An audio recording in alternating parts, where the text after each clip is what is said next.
Boys, आज के lecture में हम लोग एल्कोहल के बारे में जानेंगे। एल्कोहल के बारे में जानने में एक दो बातें कि एल्कोहल वास्तव में है क्या। तो मोटे तौर पे लोग एल्कोहल को शराब के रूप में, वाइन के रूप में जनरली यूज करते हैं, लेकिन अभी जो कोविड-19 आया उसमें सैनिटाइज़र का नाम आपने सुना होगा, और उस सैनिटाइज़र में 60% एल्कोहल, 60% और मोर जो एल्कोहल है, उस एल्कोहल का इस्तेमाल किया जाता है जो वायरस को मारने के काम में भी आता है।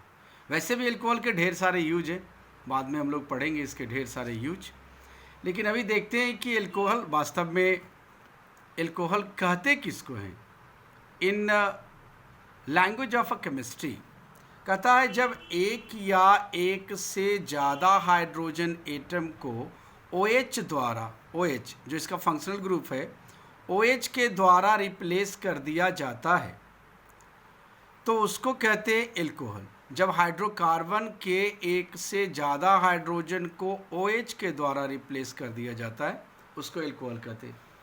आइए ज़रा इसके नॉमेनक्लेचर पे चर्चा कर लेते हैं। नॉमेनक्लेचर, इसका मॉलिक्यूलर फार्मूला क्या होगा? एक हाइड्रोजन रिप्लेस होके OH आया, CnH2n+1 OH। कॉमन नेम में क्या करना है? कार्बन की संख्या के हिसाब से वर्ड रूट के बाद बाई एल लगा के एल्कोहल कर देना है। IPSC नेम में क्या करना है? वर्ड रूट के साथ एल लगा के पोजीशन ऑफ OH जब ज़रूरत हो, और फिर ऑल लगा देना। ऑल इसका सफिक्स इम्पॉर्टेंट है। अब यहाँ पे ऐसा भी लिख सकते हो एल्केन 1 2 3 जो भी रहेगा प्लस ऑल। अब आओ देखते हैं। अब एक कार्बन है, एक कार्बन से मेथ तो मिथाइल एल्कोहल। अब दो कार्बन है, इथ तो इथाइल एल्कोहल, और उसी को करेंगे इथ एन ऑल इथेनॉल। अब यहाँ पे देखो ये पोजीशन वाला खेल हो गया, तो इसके कॉमन नेम में क्या देखेंगे कि OH किस पोजीशन पे? सेकेंडरी पोजीशन पे, तो इसको कहेंगे सेकेंडरी। 3 कार्बन से प्रोपाइल और एल्कोहल, और इसको इधर से अगर काउंट करेंगे 1 2 3 तो 2 पे OH है, इसलिए कि प्रोपेन 2 ऑल। उसी तरह से आगे अगर बात करते हैं तो इस एल्कोहल को अगर देखोगे तो इसके चेन में एक CH3 ग्रुप लगा हुआ है, दैट्स वाई कि इसको आइसो बोलेंगे, और 4 कार्बन है तो आइसोब्यूटाइल एल्कोहल कॉमन नेम है। लेकिन अगर हम IPSC नेम करेंगे 1 2 3 यानी 2 पे मिथाइल लगा हुआ है तो 2 मिथाइल प्रोपेनॉल। अब यहाँ पे आ जाओ, इस एल्कोहल को देखो, ये टर्शियरी एल्कोहल है, तो टर्शियरी एल्कोहल है तो इसकी काउंटिंग 1 2 3 लॉन्गेस्ट चेन से करेंगे तो क्या होगा? टर्शियरी 4 कार्बन है तो ब्यूटाइल एल्कोहल, और 1 2 3 2 पे मिथाइल 2 मिथाइल प्रोपेन 2 ऑल। अब इसी तरह से हम एल्कोहल को अगर हम देखते हैं तो कितने टाइप के एल्कोहल होते हैं इस पे जरा हम चर्चा करते हैं। क्लासिफिकेशन ऑफ एल्कोहल शुरू करते हैं। इसके क्लासिफिकेशन को सबसे पहले नंबर ऑफ OH के आधार पे, OH ग्रुप जो एल्कोहलिक ग्रुप के आधार पे मोनोहाइड्रिक एल्कोहल कहते हैं। मोनोहाइड्रिक दैट मीन एल्काइल या एराइल ग्रुप में एक OH, देखो एक OH लगा हुआ है, अगर एक OH है तो मोनोहाइड्रिक एल्कोहल। डाइहाइड्रिक, डाई मतलब 2, हाइड्रिक एल्कोहल OH पार्ट को बोलते, तो जिस चेन में 2 OH लगाओ उसको डाइहाइड्रिक एल्कोहल बोलते। यहाँ पे देखो इथेन डाई इथिलीन ग्लाइकोल, इसको कहते इथेन डाइऑल, IPSC नेम है, और इसको अगर बात करेंगे तो प्रोपेन डाइऑल। इसी तरह से सारे कंपाउंड से जिसमें 2 OH ग्रुप लगाओ डाइहाइड्रिक एल्कोहल। अब अगर ट्राइहाइड्रिक की बात करोगे या पॉलीहाइड्रिक की बात करोगे तो वैसे कंपाउंड जिसमें 3 या 3 से ज़्यादा OH ग्रुप लगे, इसमें देखो 3, जिसके कॉमन नेम में इसको ग्लिसरॉल बोलते। वैसे इसी को याद रखना, बाकी के पॉलीहाइड्रिक या ट्राइहाइड्रिक एल्कोहल में आते कम है, लेकिन याद रखना कि 3 OH ग्रुप, हम क्या याद रखेंगे? 3 OH group when attached to the hydrocarbon is known as trihydric और पॉलीहाइड्रिक एल्कोहल। अब दूसरे क्लासिफिकेशन का बेसिस क्या है? डिग्री है। अब इस डिग्री में देखोगे, अगर प्राइमरी कार्बन से OH जुड़ा हुआ है इसको प्राइमरी एल्कोहल बोलते, अगर सेकेंडरी कार्बन से एल्कोहल जुड़ा हुआ है इसको सेकेंडरी एल्कोहल बोलते। सेकेंडरी कैसे? 1 2, ये कार्बन 2 कार्बन से जुड़ा हुआ है, सेकेंडरी एल्कोहल है। अगर कोई कार्बन टर्शियरी है और उससे OH जुड़ा हुआ है उसको टर्शियरी एल्कोहल बोलते। इसी तरह से प्राइमरी, सेकेंडरी, टर्शियरी एल्कोहल्स होते। अब इसके बेसिस में अगर हम बात करें तो ये सारे के सारे जो है, ये प्राइमरी हो या सेकेंडरी हो या टर्सरी जो एल्कोहल है, ये सारे एल्कोहल्स की स्थिति क्या है कि ये sp3 हाइब्रिड कार्बन से, ये कार्बन भी sp3 हाइब्रिड है, ये कार्बन भी sp3 हाइब्रिड है, ये कार्बन भी, आपको पता है कि single bonded carbon sp3 hybrid होता है, तो ये sp3 हाइब्रिड कार्बन से जुड़ा हुआ है, तो इसलिए इसकी बात आगे करेंगे। और उसी तरह से हाइब्रिडाइजेशन के आधार पर दूसरे एल्कोहल को कहते हैं एलाइलिक एल्कोहल।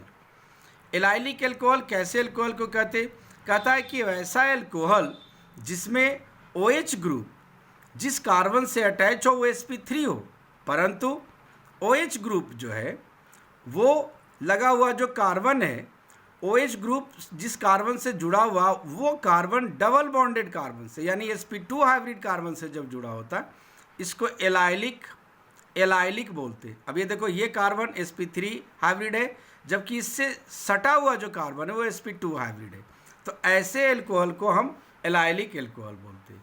यहाँ भी देखो, ये लगा हुआ OH है, तो इस कार्बन से लगा हुआ है, जिस कार्बन से लगा हुआ sp3 हाइब्रिड है, लेकिन इसके जस्ट रिस्पेक्टिव जो कार्बन है वो sp2 हाइब्रिड है, दैट्स वाई इसको क्या कहेंगे, सेकेंडरी भी है लेकिन एलाइलिक है। यहाँ भी देखोगे ये टर्सरी भी है तो एलाइलिक भी है। इस तरह से हम देखते हैं। आगे एक टाइप के एल्कोहल को देखेंगे हम, बेंजाइलिक एल्कोहल कहते हैं। बेंजाइलिक एल्कोहल किसको कहते हैं, कहता है कि वैसा एल्कोहलिक कंपाउंड जो कार्बन से जुड़ा होता है, लेकिन वो कार्बन एक ये CH2OH, तो ये बेंजीन रिंग से जुड़ा हुआ है, डायरेक्ट अटैच नहीं है, बल्कि इस जो कार्बन से OH जुड़ा हुआ वो बेंजीन रिंग से जुड़ा हुआ है। ऐसे एल्कोहल को हम बेंजाइल एल्कोहल, अगर यहाँ पे हम बात करेंगे तो ये भी बेंजाइल एल्कोहल है 2 डिग्री, यहाँ पे बात करेंगे 3 डिग्री बेंजाइल एल्कोहल है, सब बेंजाइल एल्कोहल है। अब इसका एक क्लासिफिकेशन है जो sp2 हाइब्रिड कार्बन के आधार पे, उसको बिनाइलिक एल्कोहल कहते हैं। बिनाइलिक एल्कोहल किसको कहते हैं, जब कोई भी कंपाउंड डबल बॉन्डेड कार्बन से, कोई भी कंपाउंड ऐसा हो जिसमें डबल बॉन्डेड कार्बन हो और OH ग्रुप भी डबल बॉन्डेड कार्बन से जुड़ा हो, उसको बिनाइलिक एल्कोहल। ये देखो, ये इथीन है, ये ऑल इथेनॉल, इसको इनॉल भी बोलते हैं, तो ये कैसा है, बिनाइलिक। इसी की बात करो 1 2 3, तो प्रोपिनॉल है, तो प्रोपिनॉल है इसलिए इसको हम बिनाइलिक बोलेंगे, चूंकि OH जिस कार्बन से जुड़ा हुआ है वो sp2 हाइब्रिड कार्बन है। एलाइलिक और फिनॉल, फिनॉल क्या है, एराइल एल्कोहल इसको बोलते हैं। फिनॉल को एराइल एल्कोहल कहता है कि बेंजीन रिंग से जब डायरेक्ट जुड़ा हुआ OH हो तो इसको क्या बोलते हैं, फिनॉल। फिनॉल या मेथेनॉल भी कहा जाता है। ये बेंजीन रिंग से जुड़ा हुआ काफ़ी इंपॉर्टेंट कंपाउंड है, और इस कंपाउंड में हम अल्कोहल, फिनॉल, ईथर तीनों पढ़ेंगे, तो ये फिनॉल है। तो फिनॉल की बात की हमने, तो ये एराइल अल्कोहल, इसको हम फिनॉल कहते हैं। अब बात हम लोग करेंगे प्रिपरेशन, आखिर अल्कोहल बनता कैसे है। आपने एक मेथड तो सीख लिया है हेलोएल्केन से, तो हेलोएल्केन से कैसे बनाते याद कर लो। सिंपल सी बात है कि किसी भी हेलोएल्केन की बात करो, उसको अगर KOH एक्वस या NaOH एक्वस के साथ तुम बॉयल करते हो तो एल्कोहल बनता है। ये तो पुराने हेलोएल्केन, तो ये पोलर कंपाउंड, ये निगेटिव, ये पॉजिटिव, और KOH भी आयनिक रूप में इस तरह से टूटता है, तो KX अपना बाहर हो जाएगा बाय प्रोडक्ट के रूप में, और बचेगा क्या, ROH। ROH जो आपका बचा वही हो गया अल्कोहल।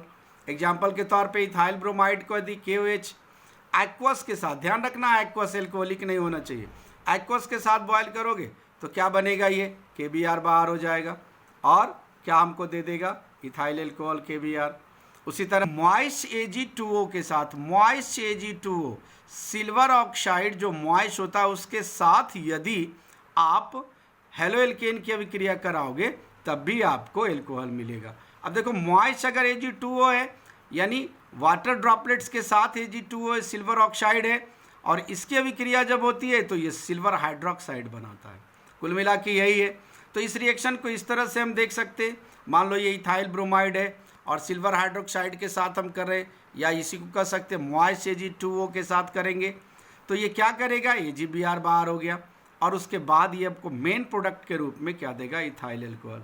इसी तरह से हम लोगों का, इसको हम लोगों ने कंप्लीट कर लिया। ये अब हम लोग एल्कोहल को कार्बोनिल कंपाउंड के रिडक्शन से बनाता है। आपको रिड्यूसिंग एजेंट के बारे में पहले हमने बताया था, ये nickel, platinum, lithium aluminium hydride, sodium borohydride, ये सारे रिड्यूसिंग एजेंट है जो हाइड्रोजन देता है। तो यदि आप एल्डिहाइड को, कीटोन को, कार्बोक्सिलिक एसिड को, ईस्टर को अगर आप रिड्यूस करेंगे तो ये आपको एल्कोहल देगा। जैसे एल्डिहाइड को अगर आप निकेल या प्लेटिनम या LiAlH4 या NaBH4 के साथ यदि रिड्यूस करेंगे तो ये आपको क्या देगा? Primary alcohol. क्या देगा? Primary alcohol. थोड़ा सा मैकेनिज्म देख लेते हैं। ये देखो एल्डिहाइड है और यहाँ 2H है। तो क्या करता है कि जैसे हम इसको हीट करते हैं तो हीट करने के परिणाम स्वरूप ये बॉन्ड शिफ्ट करता है यहाँ पे नेगेटिव कार्बन पे पॉजिटिव, और ये हाइड्रोजन डिलोकेलेशन के कारण एक नेगेटिव एक पॉजिटिव देता है। तो नेगेटिव चला जाएगा पॉजिटिव के साथ, आपका ये पॉजिटिव है, ये नेगेटिव के साथ और नेगेटिव पॉजिटिव के साथ। इस तरह से यहाँ पे OH आ गया और ये H और पहले से H है, CH2OH। इसी तरह से कीटोन को भी देखोगे, कीटोन को निकेल, प्लेटिनम या LiAlH4 या NaBH4 के साथ रिड्यूस करोगे तो तुमको सेकेंडरी एल्कोहल देगा। याद रखना, aldehyde primary alcohol, ketone secondary alcohol. अगर कार्बोक्सिलिक एसिड की बात करते हो तो कार्बोक्सिलिक एसिड को LiAlH4 से ही रिड्यूस किया जाता है, बिकॉज LiAlH4 एक स्ट्रॉन्गेस्ट रिड्यूसिंग एजेंट है, सब में स्ट्रॉन्गेस्ट है ये। तो इसमें इसको एल्कोहल में बदलने के लिए स्ट्रॉन्गेस्ट रिड्यूसिंग एजेंट की ज़रूरत पड़ती है। और जब हम एल्कोहल को कार्बोक्सिलिक एसिड को LiAlH4 के साथ रिड्यूस करते हैं तो हमको ये एल्कोहल और वाटर प्रोड्यूस करता है। इसी तरह से अगर यहाँ पे देखो, हमने प्रोपेनोइक एसिड को लिया है, LiAlH4 के साथ रिड्यूस किया है तो हमको प्रोपेनॉल और वाटर मिला है। बात करें तो ईस्टर का जो ये C डबल बॉन्ड हो कार्बोनिल ग्रुप के बाद जो बॉन्ड है ये ब्रेक करता है, और जैसे ही ये H2 जो निकेल, प्लेटिनम या LiAlH4 या NaBH4 देता है उसके साथ एक H इसके साथ चलाता है, मोटे तौर पे मैकेनिज्म, और एक H इसके साथ। तो इसके साथ जो आएगा ये OH बनाएगा और H देगा, तो बनाएगा RCH2OH और दूसरा ROH। अगर हम इसी की बात करें इथाइल, इस तरह से हम एल्डिहाइड, कीटोन, कार्बोक्सिलिक एसिड और ईस्टर के रिडक्शन से भी एल्कोहल प्राप्त कर सकते हैं। इसके बाद आज का लेक्चर यहीं रोक देते हैं और अगले दिन इसके प्रिपरेशन पे और बढ़ाएंगे आगे। तो आज इसको अच्छे से देख लो और पीछे भी होमवर्क्स दिए हुए उसको पूरा करो, कमेंट करो। Thank you.